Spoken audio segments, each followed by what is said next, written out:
Doctor vitamin D supplement எடுத்துக்கிட்டா heart attack வருமாமே உண்மையா? அப்பா ஃபர்ஸ்ட் இந்த இன்ஸ்டாகிராம் விட்டு வெளியே போயிடணும்டா. அப்படிதானே உங்க மைண்ட்ல ஓடிட்டு இருக்கு. வைட்டமின் டி சப்ளிமெண்ட் எடுத்துக்கிட்டா ஹார்ட் அட்டாக் வரதுக்கான சான்சஸ் அதிகம் தாங்க. பட் அது எப்படிங்கிறது இந்த வீடியோல நான் உங்களுக்கு சொல்றேன். இந்த வைட்டமின் டியோட வேலை என்ன தெரியுங்களா?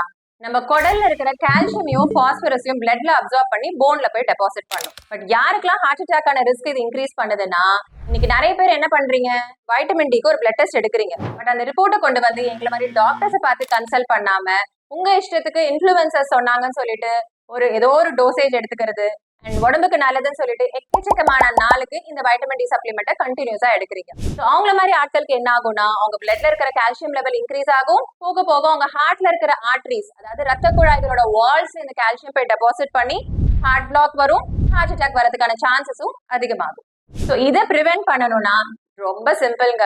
பிளட் டெஸ்ட் எடுத்தீங்கன்னா உடனே ரிப்போர்ட்டை கொண்டு வந்து கஷ்டப்பட்டு டாக்டருக்கு படிச்சிருக்கிற எங்களை மாதிரி ஆட்கள் கிட்ட ரிப்போர்ட்ஸை காமிச்சு கன்சல்ட் பண்ணி உங்களுக்கு எவ்வளவு டோசேஜ் எடுக்கணும், எவ்வளவு நாளைக்கு எடுக்கணும்னு கேட்டு தெரிஞ்சுட்டு எடுத்தீங்கன்னா இந்த மாதிரி எந்த ஒரு பயமும் தேவையில்லை.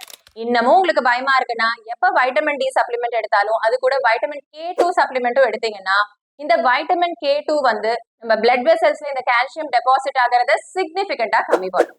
ஸோ இந்த வீடியோவை ரொம்ப நாளா வைட்டமின் டி சப்ளிமெண்ட் எடுத்துட்டு இருக்கிற உங்களோட ஃப்ரெண்ட்ஸ்க்கு உடனே ஷேர் பண்ணுங்க.